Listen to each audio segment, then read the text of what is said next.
UFO Channel.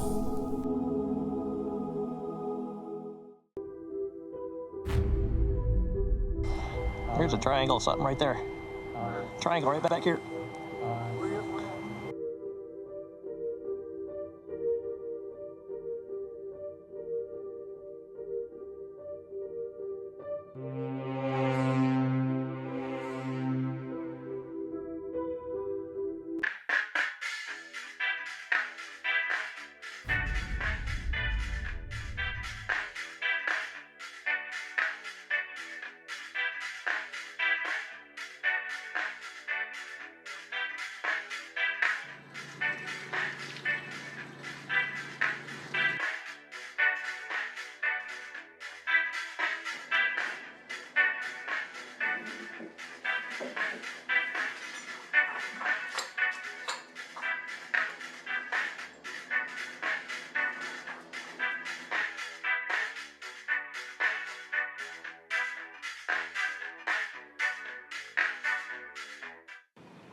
So throughout history, UFOs have been sighted by astronauts, astronomers, and civilians in outer space, as well as here on the ground.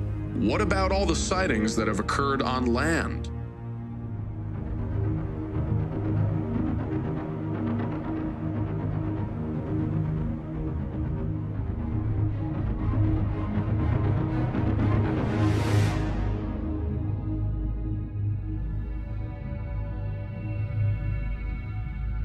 I think there has always been this social stigma that's been attached to people who have been able to record UFOs and actually believe in what they have recorded as something potentially unnatural or not of this earth. Tell me about the first time you noticed something strange in the sky above Dunedoo. Well, I came out here in late 2012.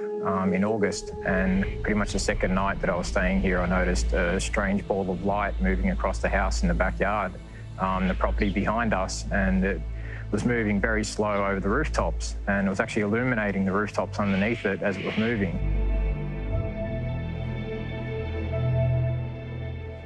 This thing is phenomenal. And it was just highly unusual, and this was around 11 p.m. in the evening. And in this town here, there's not many people are up at night. There's not many street lights. The town it prides itself on being one of the astronomy capitals of Australia because of the fact they have not much light pollution like in the city. So, yeah, the second night I was here, I saw a very strange, large spherical ball, which was half the size of the house, hovering above a house and then heading north, in the direction north. It was very unusual. So And it just continued since then, unabated, the sightings. It's been, a lot of people have seen it now. You know, up to 80 people have come up here and seen it from all around Australia, and it's just getting bigger and bigger in number, the actual eyewitnesses to what's going on. How long do you think it's going to take till people accept that these things are real? And how do you mean accept at what level of the population becomes, when it becomes a sociologically real? I don't know. When does it reach a level like that? It won't happen in Australia. That's what really scares me, because what we're interested in is technically not normal. And as Damien told you, he almost attracted a psychiatric label for filming what he's seeing. So they're implying it was a hallucination, but he's filming it. To me, you're attracting a decent case of medication if you think I can film my hallucination. But a doctor can suggest that with a straight face. That to me is really scary. Because this is aberrant belief, an aberrant belief system. We're on the fringe of society. This is an outlier belief system. This is insane what we're talking about. But tell me, what is sane? Well, sane is being a robot, taking your brain out and just going to work and and never thinking outside the box. That's how they classify sanity. Never actually think. But none of us are running around like headless chooks. We're all holding down jobs and mortgages and blah, blah, blah. So we're not completely nuts. But our belief system is nutty enough to actually look up into the sky. And Damien's made it even more dangerous because he's filming something that's not supposed to exist. While it's been widely discussed that UFOs are of an alien nature, we are starting to realize that many of these may also be man-made.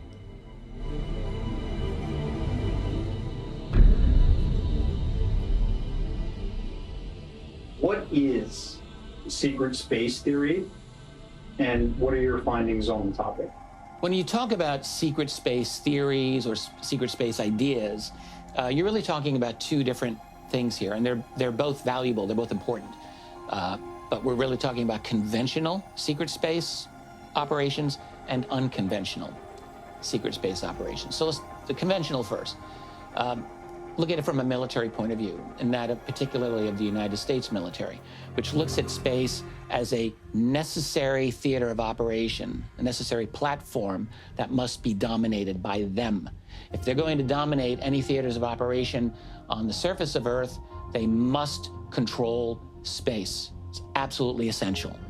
All those smart bombs, smart missiles, weapon systems that are highly technological rely on satellite information being fed to them, providing them with all kinds of data, maps and telemetry information and so forth. And so you must have dominance in space if you're going to have dominance on the surface of this planet.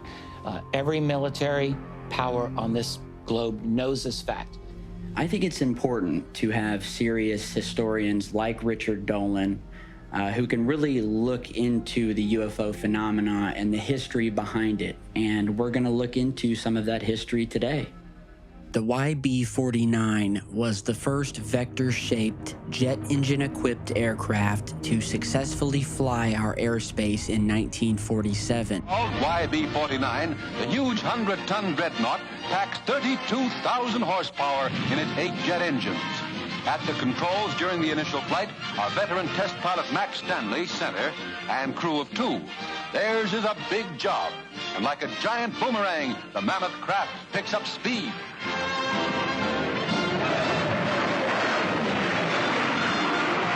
Trailing streams of smoke from its jets, Uncle Sam's latest ace of the atom age passes its test with flying colors.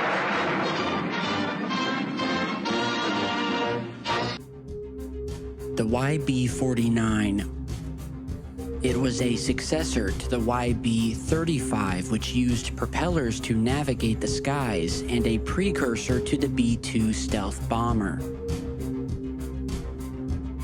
The Convair Kingfish reconnaissance aircraft design was the ultimate result of a series of proposals designed as a replacement for the Lockheed U-2. Kingfish competed with the Lockheed A-12 for the Project Oxcart mission and lost to that design in 1959. The Lockheed Have Blue was the code name for Lockheed's proof-of-concept demonstrator for a stealth bomber.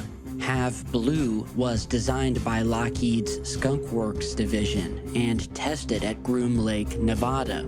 The Have Blue was the first fixed-wing aircraft whose external shape was defined by radar engineering rather than by aerospace engineering. The aircraft's faceted shape was designed to deflect electromagnetic waves in directions other than that of the originating radar emitter, greatly reducing its radar cross-section, keeping it secret in space, a precursor design to the F-117.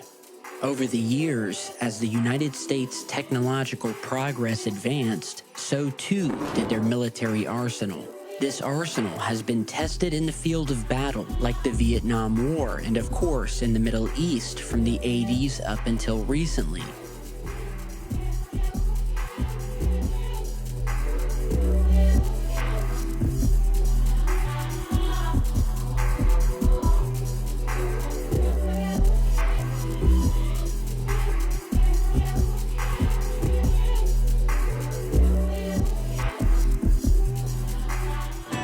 Skies over Baghdad have been illuminated.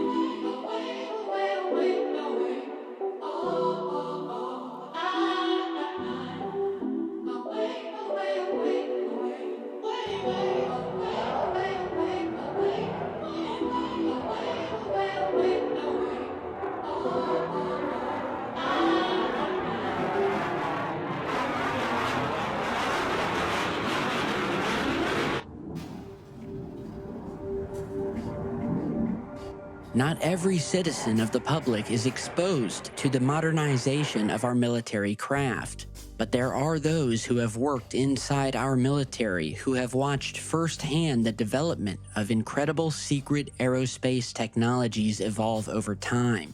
One such individual who has firsthand witnessed the feats of our own technology is a man by the name of Jim Goodall, former Air Force man, spooky airplane researcher, and friend of former director of Lockheed Skunk Works, Ben Rich.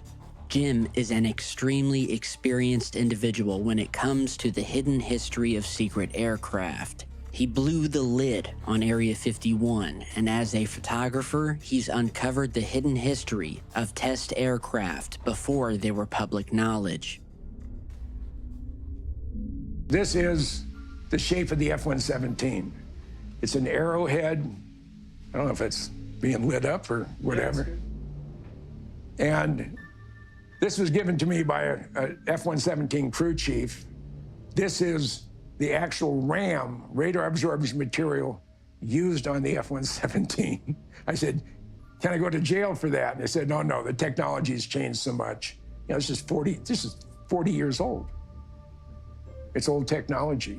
And that's the other thing you got to take in consideration when you see programs that are being declassified or talked about. They're talking about stuff that may have flown and program came to an end, all the tooling destroyed 20 or 30 years ago, and we're just finding out about it today. I'm a historian. That's probably why I do what I do. I'm a historian. I'm an aviation historian. I'm a military historian. And I figure as an American taxpayer, you're spending my money on our defense, which is the proper thing to do. But I should have, if I ask a question of my government, I expect an honest answer. I don't expect to get a runaround. If it's not classified, or the part I'm asking about is not classified, then damn it, I expect an answer. I don't expect a runaround. I worked on the A-12 early in the program, which is the predecessor to the SR-71. It's the single place CIA-funded and operated Blackbird. They were flight tested and based out of Area 51, but they were operationally, they flew out of Kadena Air Base, Okinawa. That's the same place the SR-71s operated after the A-12s were replaced by the SR. I worked in nav systems, but primarily telemetry. So that's the primary reason I was at Edwards And one of the reasons I flew into Area 51 is to install some more additional telemetry equipment.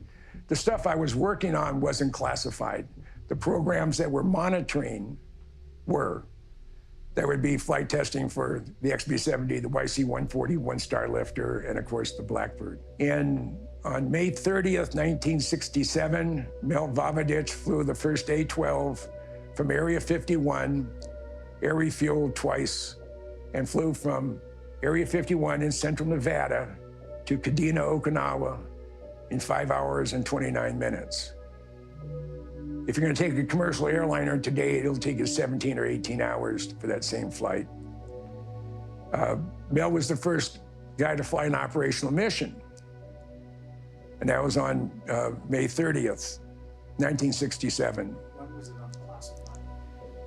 unclassified?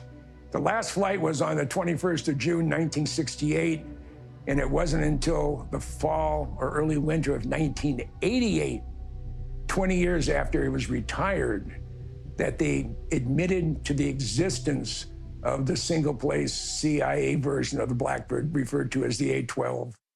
So if we go back to the early history of aeronautics and we look at some of the craft that have been created and built by the military industrial contractors over the years, many of them have taken on the shape of a boomerang, a V, or dare I say, a triangle. You're going to have a militarization of space, and you're absolutely going to have a kind of natural escalation of weapons, like an arms race in space, and that's going to require a significant classified component of that militarized space. And so that is a secret space program, and there is no argument against this whatsoever. Like, everyone knows that this is the case. We've got the NRO, the National Reconnaissance Office, for example, which has been operational since 1960, and they have had a significant presence in space that's almost completely, not almost, is completely classified. We have essentially zero real tangible information about what the NRO is doing, or the most bare bones stuff, that's all.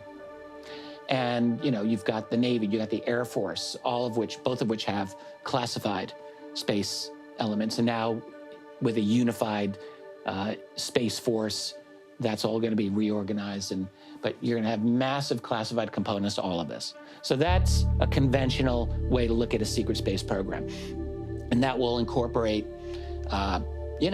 probably some very interesting technology on the satellites in terms of optics, maybe in terms of even their ability to maintain orbit for long periods of time. You've got the X-37B, which is a kind of a militarized version of a space shuttle. And all of those missions are highly classified. We know a little bit about what the X-37B is capable of, but we don't really know what the missions are. We're not really informed of that. So there's a lot of elements of a secret space program that are no great shakes, at least they're not going to transform our worldview. But then there's the other element of a secret space program that people often really want to know about, which involves, let us say, unconventional and unacknowledged activities and science that are not supposed to exist. And that involve what we would call UFOs, all right? So that's where it gets a little more interesting, perhaps.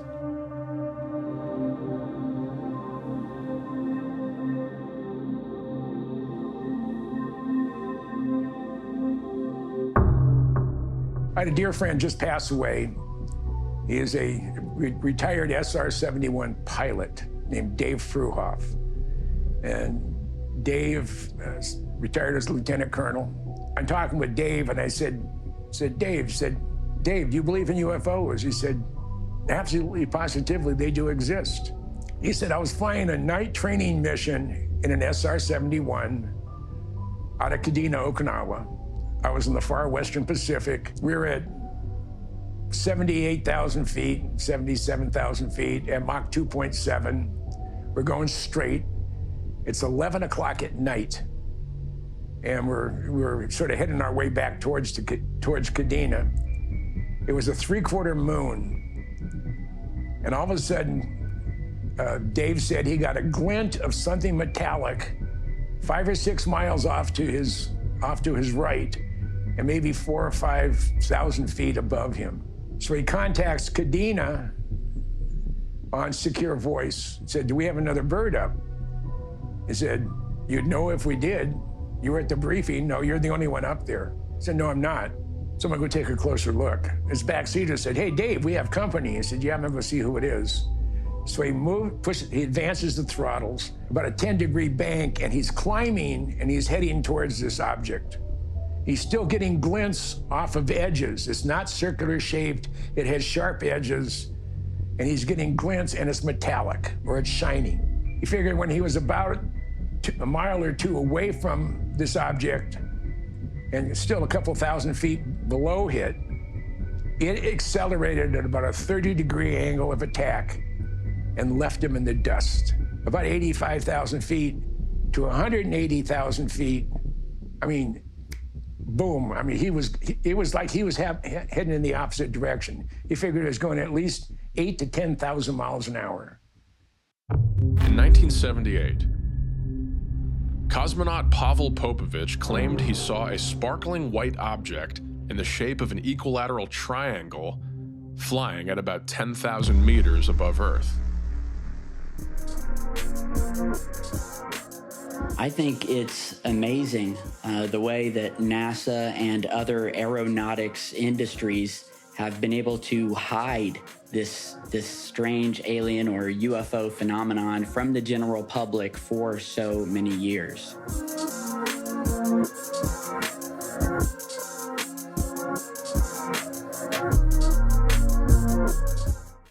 And on that side of it, what I would say is that, you know, we don't have firm authenticated proof. We don't have an admission from the government, from the military, from any of those people that says, yes, there are UFOs out there, or we have constructed a element of our space program to deal with UFOs that are out there. However, what we can say is that there are enough pieces of testimony and evidence and anomalies that have been recorded in Earth orbit that, or beyond, frankly, that strongly indicate to a rational observer that something really odd is going on out there that is not supposed to be happening by any standard of understanding or science that we have. So that's where you start getting into, is there a secret space program that is connected with the UFO phenomenon? And I personally think that the answer to that is there absolutely is.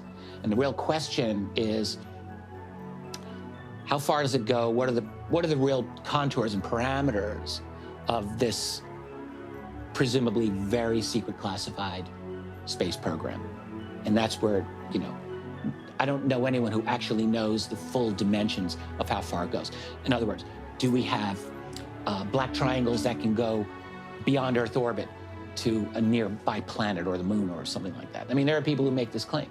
Or do we have replicated alien tech in terms of, you know, like the legendary ARV, the Alien Reproduction Vehicle?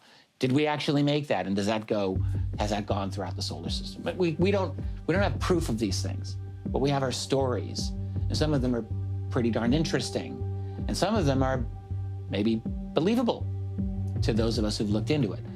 But we're in an area of what I would say making informed speculation based on genuine knowledge that we have, but we don't have the full picture. So we get some information and, at least at this point, make some inferences and maybe put together some interesting hypotheses about what's going on.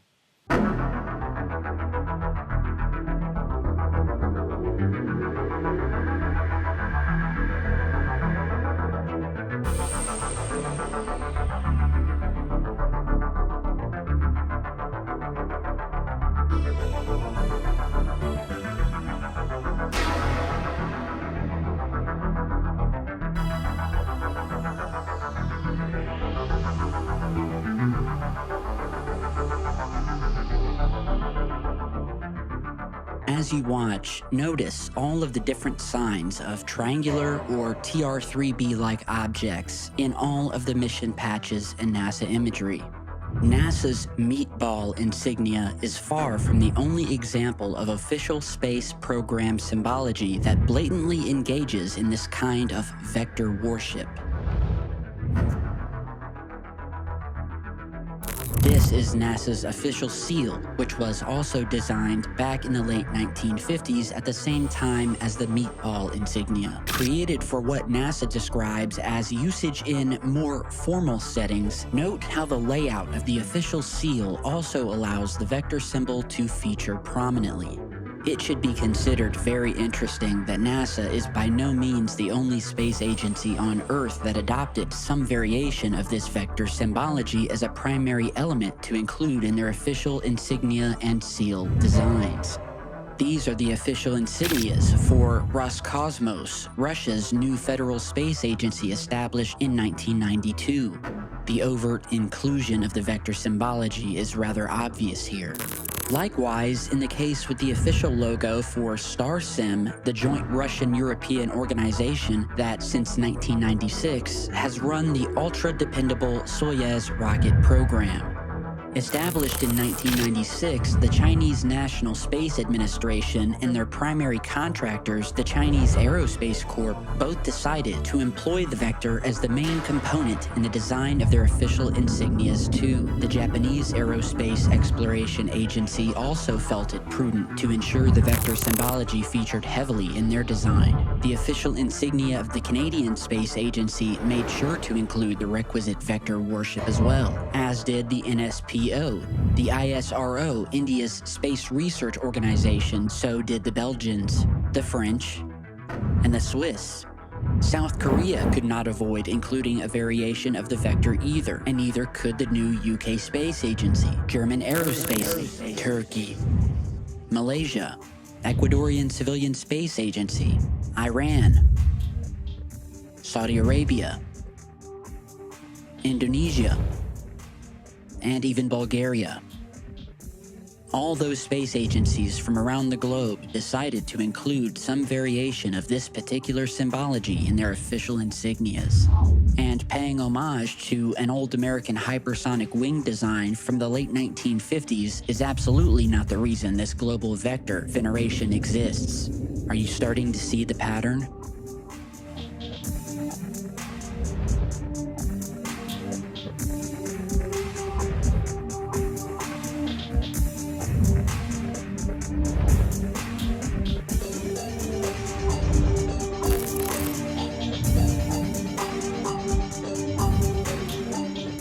Over the decades, the various manned space programs have also been compelled to find ways of incorporating the vector into the design of their official insignias, seals, logos, and patches. The official patch for Russia's old space station. This is the official insignia for NASA's famed Apollo lunar landing program.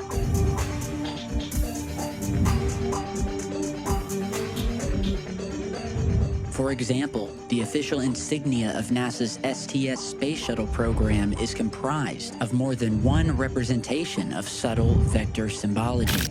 Many of the individual mission-specific patches for the STS program have also incorporated some variation of the vector into their designs. Here are just a few of the many examples.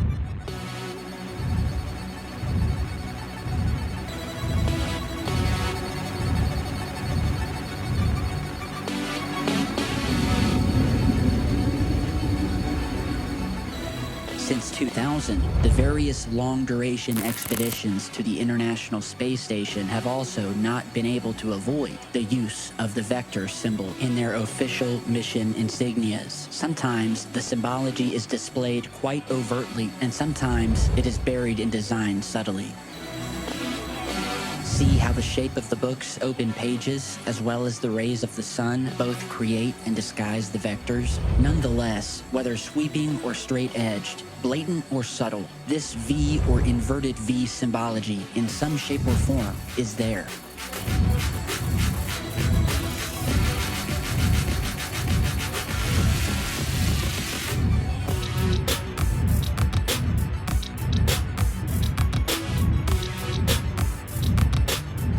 earliest days, NASA has ensured that the vectors served a dominant symbolic role in their manned space project insignias. It should be obvious by now that NASA and virtually every other space agency on Earth have a clear infatuation with this shape. And it is also worth noting that it is not only the civilian space sector that blatantly worships some variation of this vector symbology.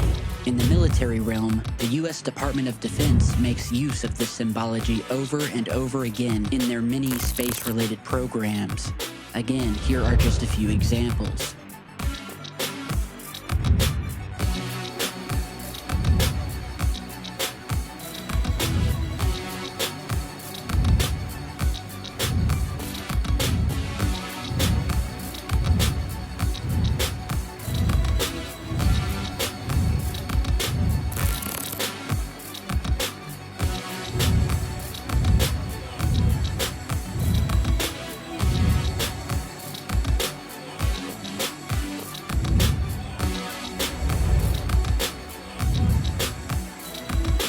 Notice the strange and mysterious vector-shaped UFO reflected in the astronaut's visor.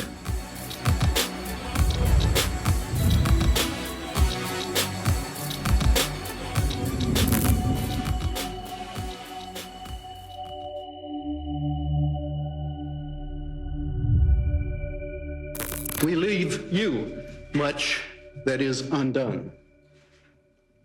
There are great ideas undiscovered, breakthroughs available to those who can remove one of truth's protective layers. My name is Alara. I kind of woke up to the ET presence, and I would say got activated in late 2017 when I had a close encounter with a spacecraft that was about 50 feet in front of me that decloaked in front of me. After that happened to me, I started going to UFO events and conferences and so forth, trying to seek out other experiencers and begin to get some understanding of what happened to me and what the truth was about this planet, what was going on here. So in 2019, I went to Contact in the Desert in Indian Wells, California. And when I was at that event, I decided to go to the CE5. I think it was on a Friday night. I went to that CE5 event, and a lot of kind of unusual things happened that night that I was not expecting to happen. During that CE5 event, I did see a couple of ships phase in and phase out in the distance, lots of like activity like that. But what was very interesting was that there was a very heavy military presence there throughout the entire evening. And I kind of was puzzled as to why, because I didn't see that much activity to justify that kind of military presence. There was one really unusual event that happened that night while I was at that CE5. There was these two, I don't know how to describe them, except they looked like butterflies that were on fire. They were very unusual. And I've never seen or experienced anything like this. They sort of phased in and phased out probably 3 times. And when they phased in, they would dance, and they had the whole crowd in awe. The crowd was just tripping on these butterfly UFOs, and they were dancing, and then they would phase out. Anyway, it was a pretty intense experience. And at one point, I kind of felt a lot of different energies over that field. I sensed what I believe were cloaked ships above that field, but of course, I didn't see anything like that. So I ended up leaving the event. I think it was around 11 o'clock at night. I left by myself, got in my car. I was staying at a hotel about 2 miles away that night. When I was driving to the hotel, I noticed this really bright white light in the rearview mirror. So I was about a mile away from the hotel at the time. I drove to the hotel parking lot. I parked my car and I got out my phone and I started taping this white light. And it was a ship, and it was sitting above that field at the CE5 that I just left, where there was nothing going on. I remember thinking, I wonder if anybody at the field can see what I'm taping right now, because it was really bright and it was very significant.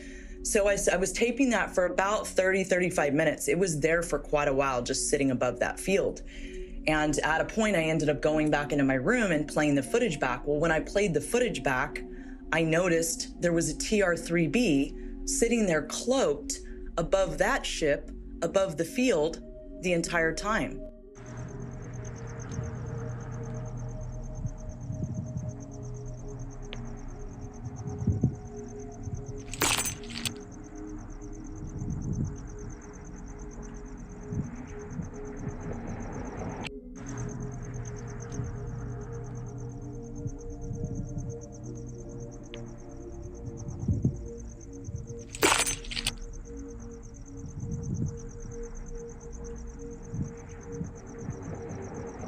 And that kind of blew my mind, actually. What I thought was really significant about that was, number one, that my phone picked this up, but I didn't see it with my naked eye. I thought that was interesting. I also thought it was interesting that here, if you really look closely at the footage, it looks like there's more than one, although one stands out far more than the other.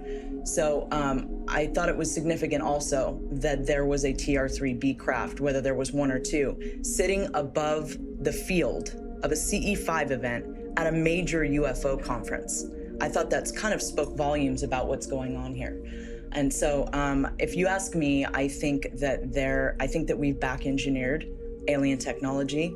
I think our secret space programs have really super advanced stuff that they back-engineered. And I think they're hiding it from the population. And I think they're able to do this because all of these craft can cloak to our naked eye.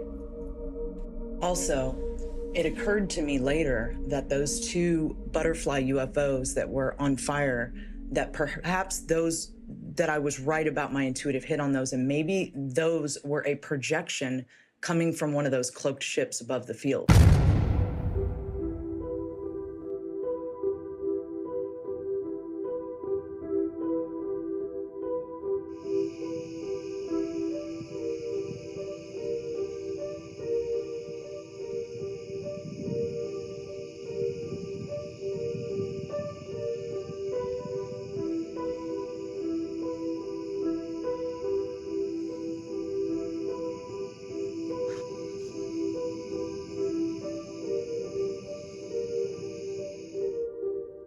Here we have a clip from a man named Eric that was filmed on September 7th, 2021, of an obvious triangular TR-3B shaped object with 3 distinct lights on each corner. He says that it was captured in northwest Pennsylvania. He said that the object looked longer than others and was very low and has a very low, deep tone that is obvious when the object was going over because of how different it was and sounded compared to other aircraft.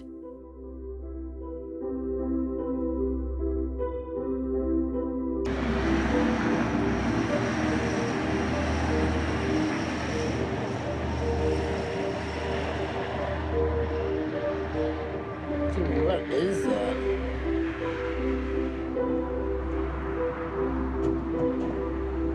Weird.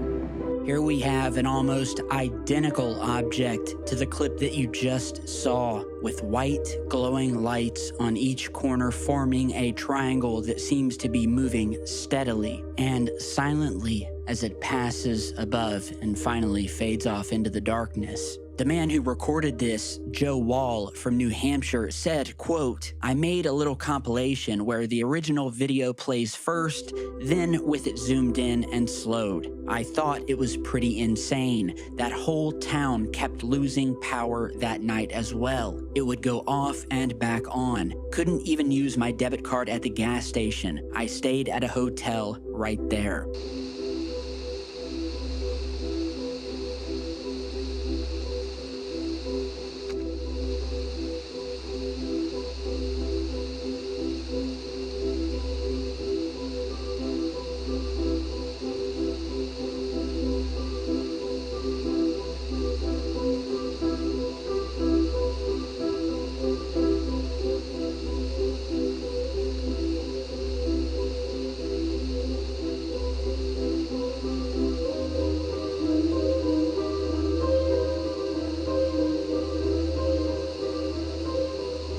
Here's a clip from a man named Mark Klein that was filmed above his home, where he was doing some sky watching and filming in infrared, recording the stars and seeing what he could capture. At first, we see a satellite as indicated in the video. And then as indicated with the arrow, we then see a distinct triangular pattern of lights, this time emitting more of a blue tinge, but nonetheless flying in a perfect triangular formation, silently passing overhead with the trees in the foreground. And some of you may be asking, well, why is it that if these are solid triangular craft, are we able to sometimes see stars through them? one of the main theories regarding some of the technology used within these vehicles is a cloaking ability that essentially puts a mirrored image around the object of everything that is surrounding it, hence giving you a view as if you are looking straight through the object.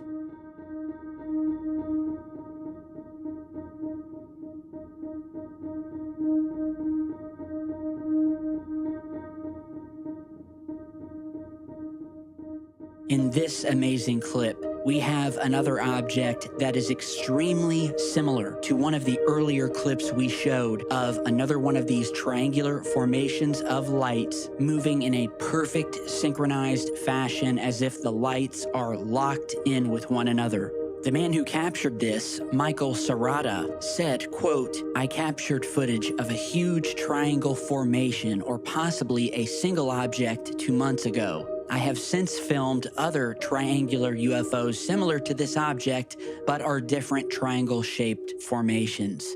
And as the clip starts, we see a few objects moving through space, and we can see laser pointers being used to attract the attention of whatever these unknown objects are. And so as they were focusing their laser pointer on the one object towards the center of the screen, they completely miss what comes next, what appears to be nearly identical to the earlier clip where we have this time 3 fiery red glowing lights to the right of the screen, moving upwards to the northwest, where you can almost make out the angle of the way the object is being viewed by the distance and the way the lights look, from the brightest light being closest to the camera and the furthest and smallest light a little more hard to see in the background, as if the object is tilted. Here you're seeing an enhanced version of the formation of fiery red lights that once again could be a formation or could simply be a solid craft using some sort of cloaking technology.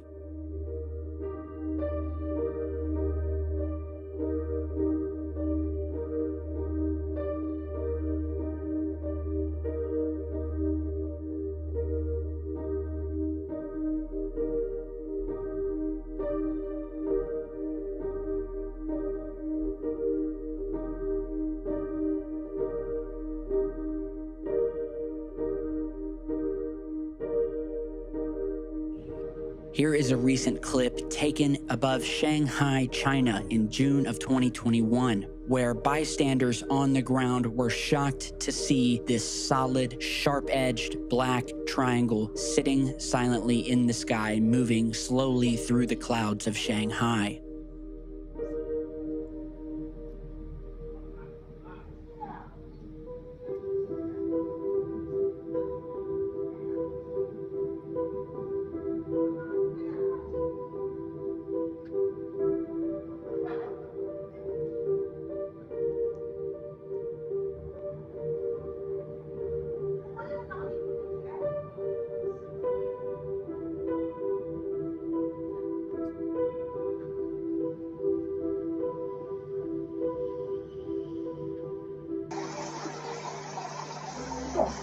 Now,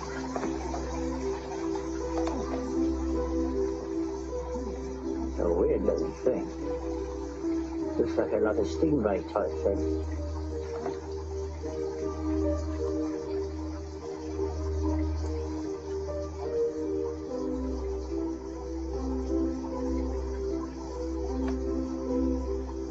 Here we have what the viewer called a stingray-like triangle object that was captured in the skies over England on August 16th, 2021.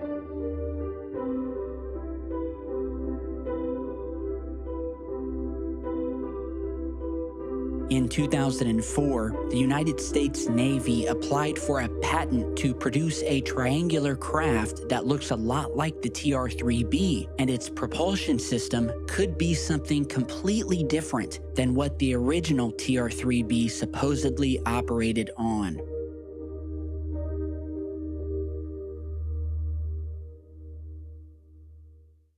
My name is Edgar Rochal Fouché. I'm here to speak about secret government technology, reverse engineering of alien artifacts, and the top secret MJ-12 committee. Before I'm through, you'll know exactly what the flying triangle is, the one that's been sighted around the world. It's the most exotic and classified aerospace vehicle that's ever been built. It may be stealthily hovering over Phoenix, Belgium, or your city. The company in question was involved in developing the TR-3B gravity disruption device called the magnetic field disruptor, which is the circular accelerator part of the TR-3B, which I'll go into more detail in a minute. So I'd first learned about Ed Fouché back in 2004. I was just doing some research on anti-gravity, and I found an old presentation called The Case for Anti-Gravity. And right towards the end of that, they had mentioned Ed Fouché and quasicrystals and metamaterials, which I started looking into, found, Ed Fouché's, original presentations from IUFOC in 1998, this idea of rotating mercury plasma engine. And so I started making a couple videos on the physics ideas behind this anti-gravity spinning mercury centrifuge engine and that whole gem theory thing. And that caught the attention of someone who knew Ed Fouché, a guy named Ella McCoy, who had a YouTube channel back in the day, but he put me in touch with Ed Fouché.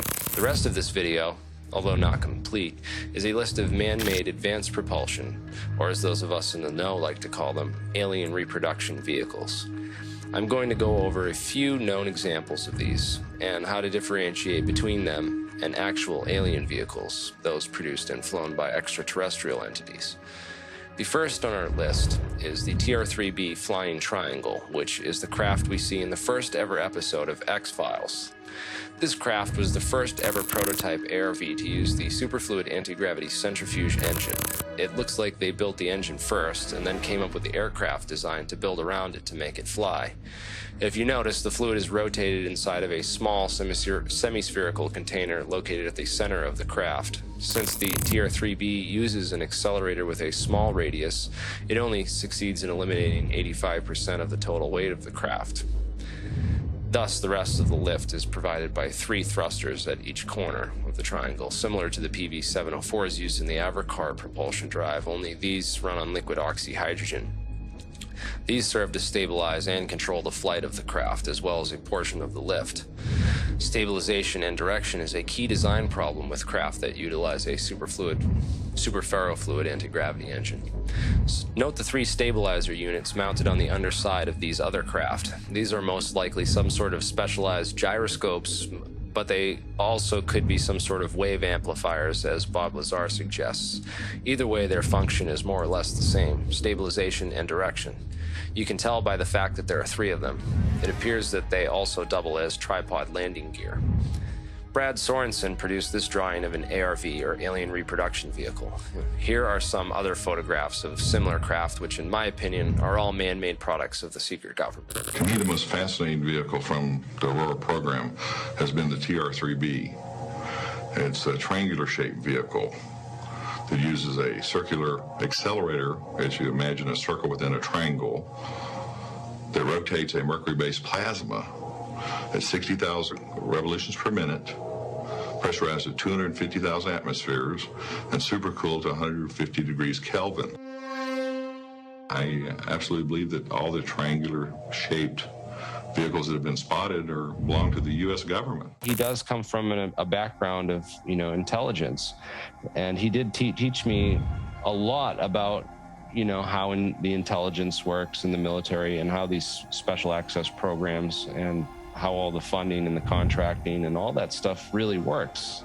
He did teach me an incredible amount about, how that stuff really functions behind the scenes, but it also helped me, verify a lot of what he was saying. First off, we asked T.D. Barnes if Bob Lazar ever worked out at Area 51, and his answer was straight out no. And he was former special projects manager out at Area 51 for almost a decade. When I asked him if Ed Fouché, if he could, ask around and tell me if Ed Fouché worked out there, his response back was, I can neither confirm nor deny whether Ed Fouché worked out at Area 51. And that kind of, confirmed it for me when T.D. Barnes said, he can't confirm nor deny whether Ed worked out there. That was like, well, that means he worked out there, What was it about his explanation of the physics of the supposed TR3B that piqued your interest and made you think, maybe there's something here? The thing that interested me first was that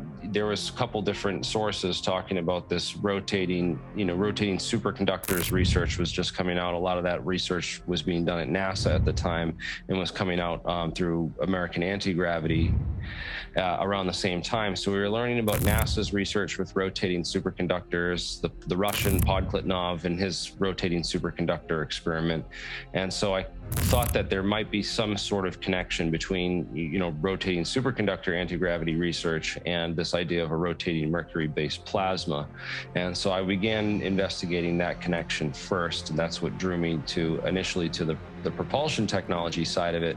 But then the mention of quasi-crystals and metamaterials and all the interesting scientific literature I started finding when I began researching those topics made me instantly realize that, this was, metamaterials are used for invisibility technology. And then I started, realizing all the technology that, all the research that has been done out at Area 51, Project Rainbow and all this other stuff. And I was able to confirm that a lot of those, these materials were in fact, something special, and that, some ordinary staff sergeant from the military knowing about these things, there was something, maybe something more there, because it wasn't something that your average person talked about. In 1998, no, it was virtually unheard of. In fact, a lot of the physics literature, you can't find a lot of metamaterials. You can't find a lot of stuff in the literature on metamaterials or quasi-crystals before 2002. And Ed Fouché was talking about these things in 1998, nearly 4 years earlier. So that sort of, really made me say, wow, this is something you should be paying attention to and looking deeper into. When I started researching quasi-crystals, I realized that the guy who discovered quasi-crystals, Dan Shechtman, did his postdoc after receiving his degree in material science from Technion University in Israel. He went and did his postdoc at Wright-Patterson, so at the Wright State Materials Command, which is the exact place where, we'd expect these sort of alien materials to be, to be present and being analyzed. So I thought that was a very interesting connection, that the scientist who discovered quasi-crystals did some work connected to Wright-Patterson Material Command on icosahedral phase crystals and stuff. So it was quite interesting to learn about that. Then, of course, if you research all the history of metamaterials, you'll find that these were developed pretty much at Area 51. Was a lot of the pioneering research into metamaterials and nuclear magnetic resonance and EMF response.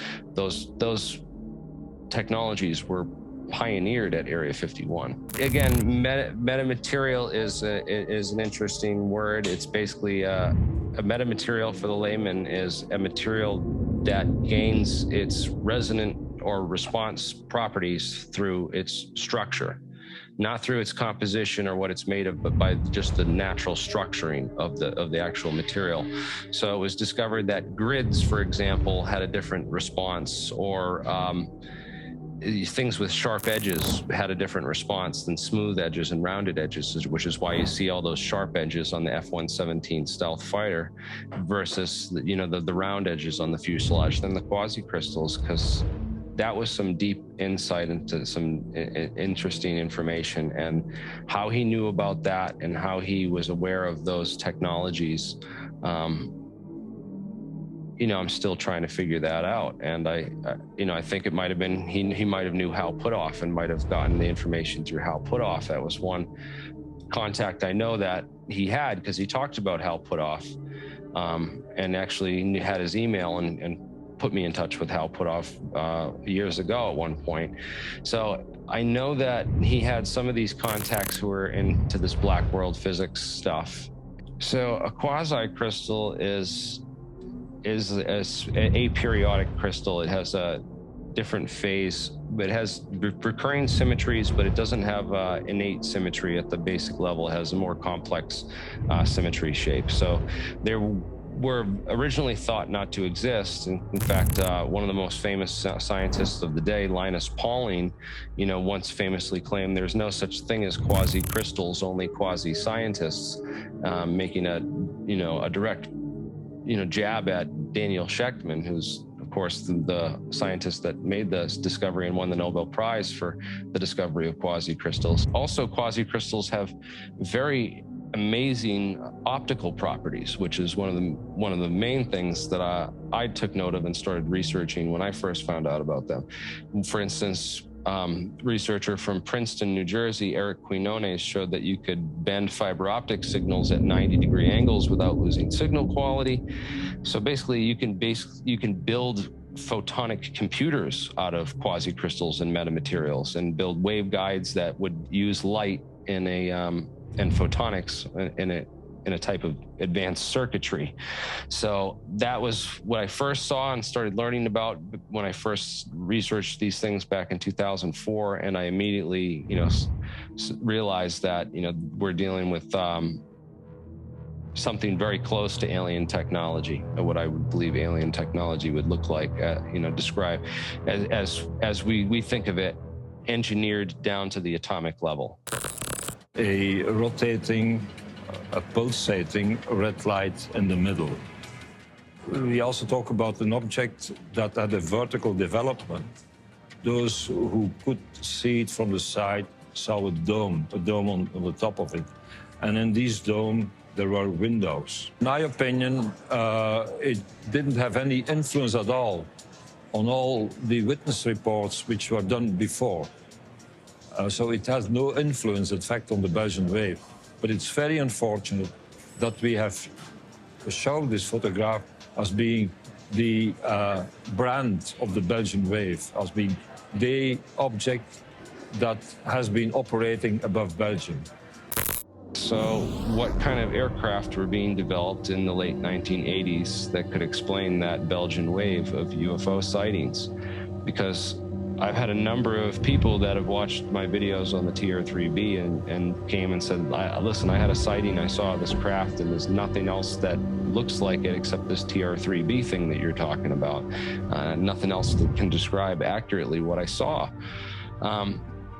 So there is a lot of research that's being done in ufology into what kind of craft were being developed during that time, and could they explain this, or was it, a wave of visitors from outer space that were responsible?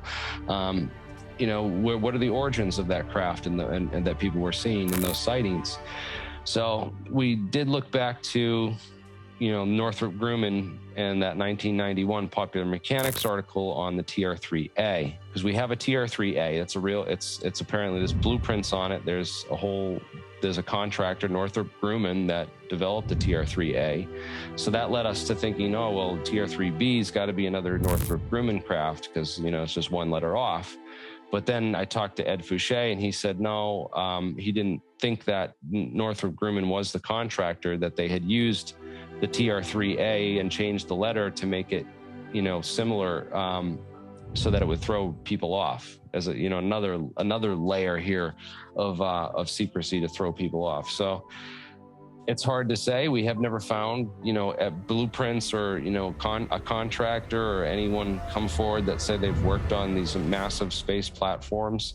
That apparently these platforms were developed for a secret space program, specifically as, transport vehicles to shuttle, men and cargo to and from space, to secret space platforms and locations. Of course, again, the evidence for this is where we're lacking. We're lacking as a definitive proof to show that, this is what's really going on. But these are some of the stories that, have come out of this. So typically aircraft lettering is, the letter stands for what its purpose is. Like F is for fighter, B is bomber, so TR, technical reconnaissance, would follow that, nomenclature, certainly. But again, this is where Ed Fouché says that we step outside the normal zone and into the twilight zone. Things are a little different in the black world. But again, this speculation is just speculation because we don't have a military classification. We know that, physicists were working on nuclear-powered aircraft as early as the 1960s. In fact, Stanton Friedman apparently worked on some of these, nuclear-powered aircraft as well. Famous UFO researcher Stanton Friedman, which I thought was interesting. And I sent you that info on that other nuclear-powered aircraft that they were thinking about and conceptualizing back in the 70s. But of course, treaties outlawed the use of nuclear weapons in space and on airplanes. So, if research continued with nuclear-powered aircraft, it would have had to be done in the complete black world, where it would never, see the light of day, because that, of course, would violate international treaties. And, so the TR-3B is basically like an illegal craft, and if it does exist or ever did exist, then chances of it being declassified are almost zero, because it violates international treaties for nukes and airplanes. So it's kind of like this dilemma craft. It's not like the SR-71 or the A-12 or the F-117, where after a couple of years of being out there, it's going to turn from a black world craft to where they have to admit to it and show it off. I don't think we're ever going to get that day where they roll one of these TR-3Bs out of the hangar and show it off to the public. I don't think that would ever happen, even if it were the case.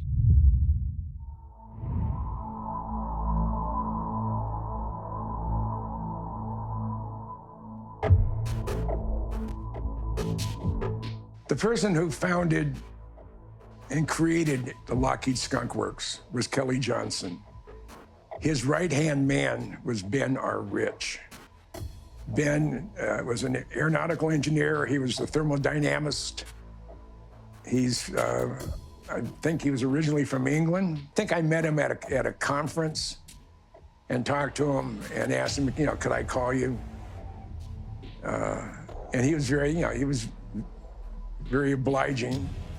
And we just started up a conversation, and it grew to the point over 25 years that we spoke approximately once a quarter. If I didn't call him, he called me. According to Ben Rich, we have the ability today to take ET home, which means we have the hardware. We're flying the stuff. It's very possible some of the UFOs that are seen are man-made. Now, John Andrews, in June of '86, John Andrews was with Tester Corporation. They made model airplanes and cars and stuff. And he was a pen pal with Ben. Ben adored John Andrews, and he adored me because we had a passion for what he had a passion for. And John wrote a letter to Ben Rich, and he said, Ben, I have asked you a question. Do you believe in UFOs? Now, there are two categories, both man-made and extraterrestrial. And Ben came back on his own letterhead as president of the Lockheed Skunk Works. He said, both Kelly and I are firm believers in both categories. We refer to ours as unfunded opportunities, and he underlines the U, the F, and the O. He said, but beware, there are people who will lead you astray and possibly do you harm. Ben told us that we refer to ours as unfunded opportunities. If you didn't fund it, if you didn't have to pay for it, if it was given to you or it crashed and you recovered it, that's an unfunded opportunity. And in 1996, it was a graduate student gathering or convention of aeronautical engineers from UCLA. And their keynote speaker was Ben Rich. And Ben had been retired as president of the Skunk Works. And he's up there talking about what he did for the 40 years he worked with Kelly Johnson. And one of the last things he said, and you can search it on Google or Bing or whatever, it's there. Ben Rich told this audience in 1996, we have the ability to take ET home. but the government won't declassify the information. When Ben Rich was referring to the fact that we had the ability to take ET home, that means we can travel across the universe. I believe he said it because we have recovered crashed UFOs. We have been given UFOs, and we have found abandoned UFOs.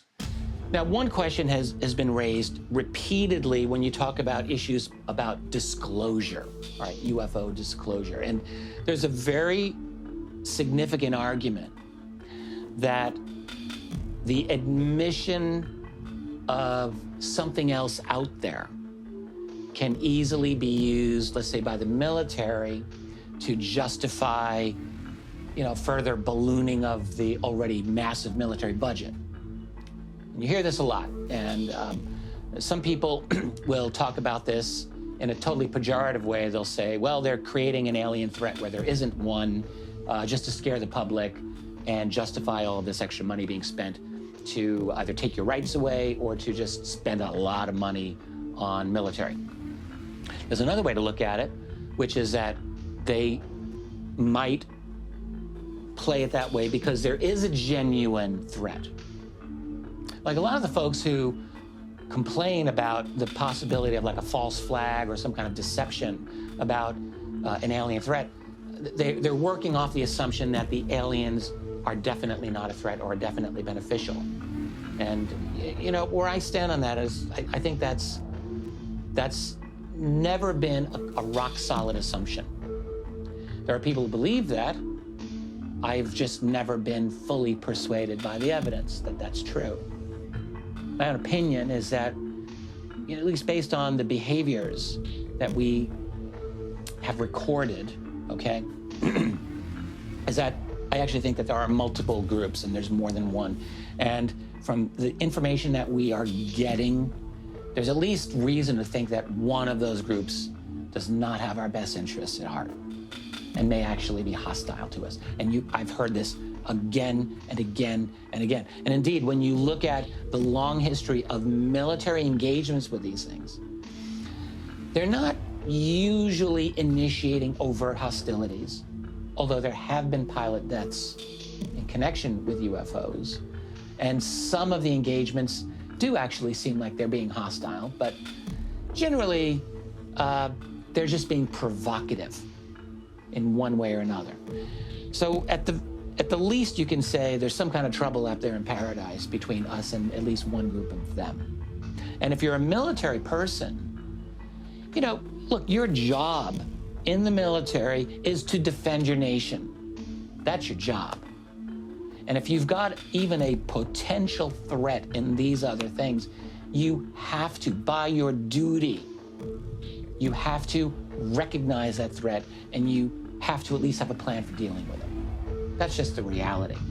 So does that mean they're going to go false flagging us or are they going to be legit? And look, I don't know. I don't have every answer here either. But it's not illegitimate, at least, a priori, on the face of it. It's not illegitimate to at least explore the possibility of the threat. That's my position. What attracted you to physics? I taught physics and astronomy here at Nebraska Omaha for 34 years. And during that time, I also taught for 17 summers and for a number of times during the year at Lawrence Livermore National Laboratory in Livermore, California. I had a security clearance and I studied the effects of nuclear weapons. I studied electromagnetic theory and nuclear theory, a bunch of different things, and atmospheric physics.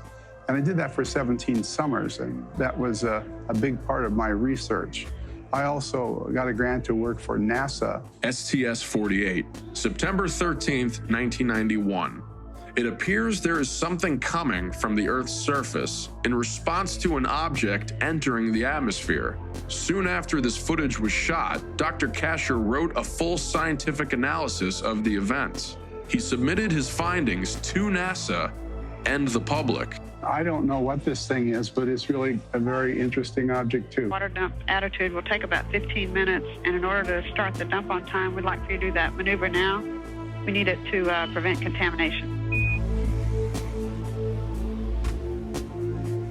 Okay, I understand you want us to start the supply water. Depending on how far away from the shuttle they were, was an extraordinary thing. To the extent that if they were 10 miles or farther from the shuttle, they behaved in ways that were vastly beyond anything that we can do on the Earth. 4 NASA employees were given this to offer their opinion. They just watched the video. They did no analysis of it. And what they came up with was reasonable, that it had to be ice particles, and that's as far as they took it. Did not say a single thing about, there were 2 streaks that went up through there, like you might expect from a missile. I was able to rule out at least 5 different proofs that they were not ice particles. And if they weren't, the only other viable option is some kind of spacecraft.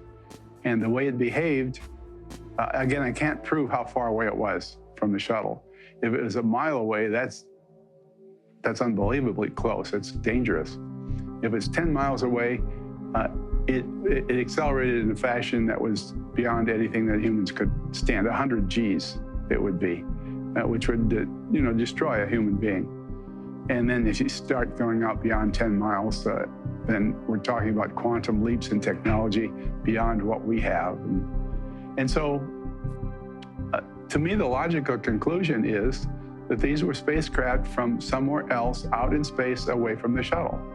And it's hard to explain those 2 streaks that went through there unless it is in terms of, one good explanation might be that they were missiles, that we might be firing at them, and that's a scary thing too.